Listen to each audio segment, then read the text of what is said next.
So let's start first with the good news, shall we? I mean, we talked yesterday about the amazing stuff coming out of Gallup. Great track record there. In other words, if people are frustrated with the economy, they tend to vote the incumbent or the party out. In this case, you kind of have both, right? Because she's the VP and it's the Democrat Party. On top of that, you had CNN, really, really slim there. But then all of a sudden, we got Quinnipiac. And take a peek, guys, at Quinnipiac, because this is really something to see. 48 to 47. Donald Trump, 48. Harris, 47. So this is rather remarkable. I mean, I got to just say, so Quinnipiac, if you think about where Biden was at the same point in the race, well, I've got the numbers. We can go to them right here. So this is Trump versus Harris, as we just discussed, 1 point spread difference. As I told you, there's this new wrinkle in how pollsters gather their information. It turns out that they're actually asking people if it's okay if you're on a recorded line. And the best pollsters, they all want to have these recorded lines so that they can keep the data fresh and accurate.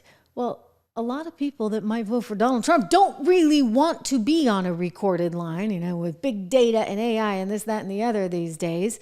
So you wonder sometimes how accurate these polls really are. Trump ahead by 1 point. I suspect it's more than that. Then you see Quinnipiac 2020. So go back almost 4 years. You had at this same point in time a huge difference, a huge spread difference between Biden and Trump. And remember, that was a close election. Okay, 2020 was super close. So if Biden was 10 points ahead back then versus Trump, and Harris is 1 point behind right now versus Trump, then you understand, right? Why it could actually be Donald Trump winning in a landslide. And I mean a massive red landslide. You know what these new polls tell you? These new polls tell you that they probably never should have picked Kamala Harris in the first place. Yeah, the Democrats made a little bit of an error on that one. You see, as I said all along, they should have actually had an open contest. Biden should have graciously said, you know what, I'm going to step aside and I am going to allow the next generation to come up front and center. And then you could have actually had a contest and they could have found themselves somebody to be at the top of the ticket instead of having to scrounge around last minute for one of Obama's picks. And I'm assuming it's an Obama pick because she never should have been vice president to begin with. Remember how she attacked Joe Biden up one side and down the other? I remember that vividly. I bet you Dr. Jill remembers that. I don't know. Biden remembers it, he himself, Joe Biden, because I'm not sure that he remembers anything, right? I mean, he's up there. And then some. And so how did she become vice president? Ask yourself that. Somebody wanted her. And I guess this same team of people wanted her all over again because she does not have strong enough numbers. She is not the kind of candidate that can actually get elected. In fact, her performance was so bad back in 2020 against Joe Biden and the rest of them that she was out right after New Hampshire, where she came in last. And you think she's going to beat Donald Trump? You know, they thought they had an in with Hispanics. Turns out Hispanics don't like her either. This is the latest and greatest, as I said, out of Quinnipiac. This is coming out September 24th. And what do you see? 52% of Hispanics nationwide plan to vote for Donald Trump versus 44% of Hispanics voting for Harris. So there goes that one. I mean, they thought they could, you know, give a song and a dance and a hope and a prayer, and maybe Hispanics would actually vote for them. But you see, guys, you know, it's actually a little bit more complicated than that. It turns out Hispanics really don't like the idea of having lots of people illegally in their communities because guess what it does? It actually puts them in jeopardy. It's very easy, you know, when you live in your fancy schmancy house with your car and your driver and your fancy schmancy alarm system and security gates and the rest of it. It is very easy to say, oh, well, we're going to bring everybody in. We want to be really, really accepting. I mean, that's been her platform forever.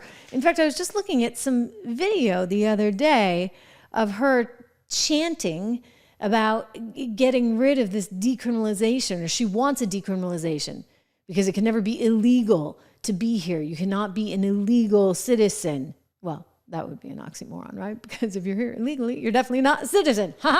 Anyway, decriminalizing illegal crossing of the southern border. That was so important to her. So funny enough, it was almost as though it was sort of like a sweet justice move from Joe Biden. Think about it, when he gave her the title of border czar. She was supposed to fix the border. Well, she didn't want to fix the border because you know what? She doesn't actually believe in a border. Well, what do you know? It turns out that's one of the biggest issues in this campaign, and people don't trust her on the border, and they don't trust her on the economy, and they don't trust her on the international front.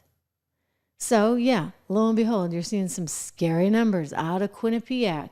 You look at the Hispanics not liking Kamala Harris. That's not going to go over well. You got the New York Times that came out just the other day pretty much telling us what we're seeing there in Quinnipiac. They too say that, you know what? Trump is going to take the Sun Belt, ladies and gentlemen.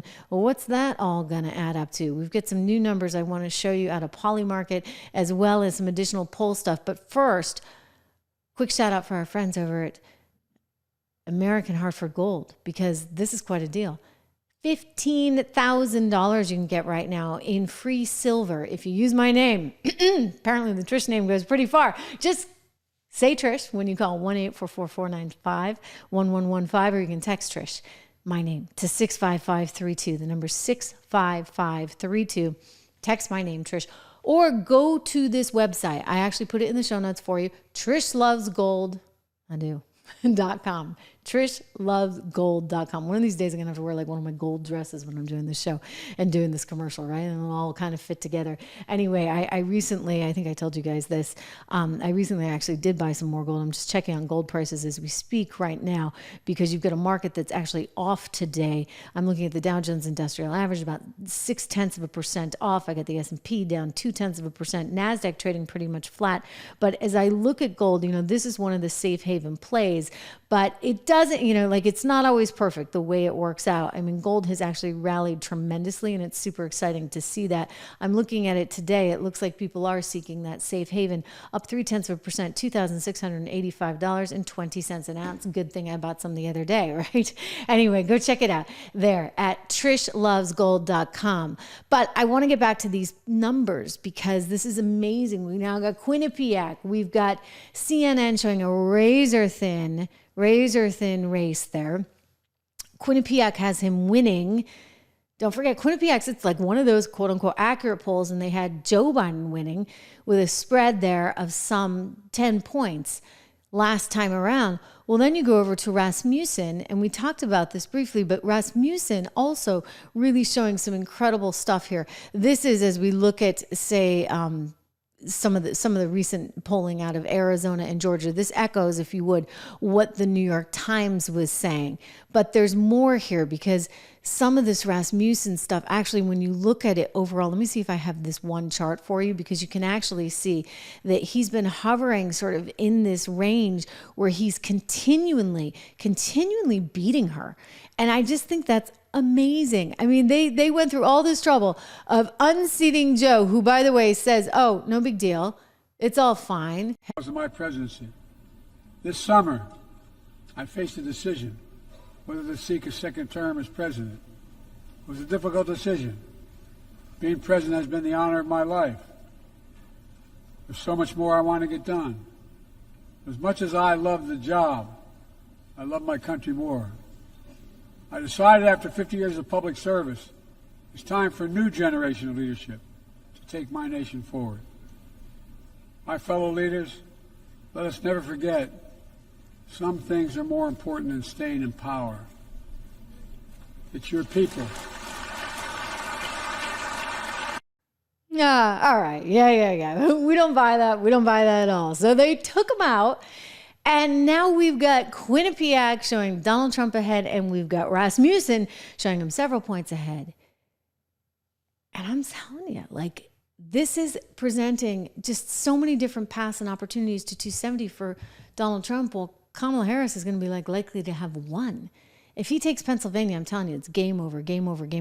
I want to go over to Polymarket. So Polymarket is one of these prediction sites that I like to look at because, hey, you know what? I'm a financial person, so I like to see when there's money on the line. There's a different calculation, if you would. It's one thing to tell a pollster, on a recorded line, right? Who you're going to vote for. But it's another thing to anonymously, and this is actually kind of anonymous because this is using Ethereum technology, blockchain technology, if you would, to cryptos, to bet on who you think is going to win the presidency. So it's a very interesting market, and it's a very nimble market. And when I say it's nimble, I want to show you the difference in what I'm looking at here, because I checked Polymarket with you guys yesterday, and what you actually saw was a larger spread. That spread has started to narrow, as I predicted it would, because people are realizing, you know what, this guy actually could be the next president of the United States. So yesterday you had some 2 or 3 points spread between Donald Trump and Kamala Harris. Today, what do you know? It's narrowed.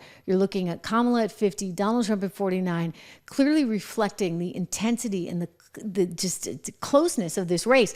But I wouldn't be surprised if by tomorrow this starts to turn again and you see those numbers flip. Again, these are people putting real money, and there's like, what? There's a lot of money, right? You see the numbers at the top. You can go check this out anytime. It's like open 24/7. So for insomniacs, you're all set.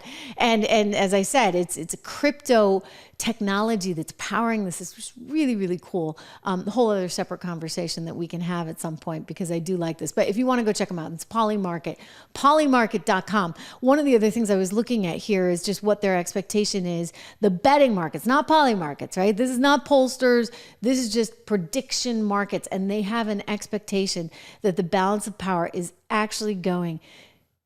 28% of people believe a Republican sweep versus 21% saying a Democrat sweep. So again, everything is super close, but I think this is very much an opportunity for him right now. The betting markets are showing us this. The actual polls are showing us this, and many prediction models are showing it too. Let me go over to CNN, because there's one issue that I don't want to give it away, that this election really is all about, and it's the economy, right? So take a peek. It's got to kill CNN to say this, I'm telling you. On issue number 1, you mentioned Donald Trump going down to Georgia today. Take a look at Trump's advantage on the economy. 50% of likely voters say they trust him to handle the economy more than Harris. Only 39% of likely voters say so of Harris, again, on issue number 1. I mean, it is really stunning if you think about these numbers. 20% more of voters say that they are worried about the economy, and that's their number 1 issue more than anybody else. And look at his lead on this. Yeah, he's got a lead. So this is their poll, right? So CNN did this poll, and like I said, it's going to kill him to actually talk about this, because they're in this really, really tight race. It's not an easy headline for the people over at CNN to write, and then, of course, for them to have to talk about how he's way ahead as far as the economy goes. Well, guess what? When the economy's not doing so well, when people are really feeling the pain of inflation, then that's actually going to have a pretty big effect on things. It affects their sentiment. We got consumer confidence numbers in yesterday that were like really, really bad.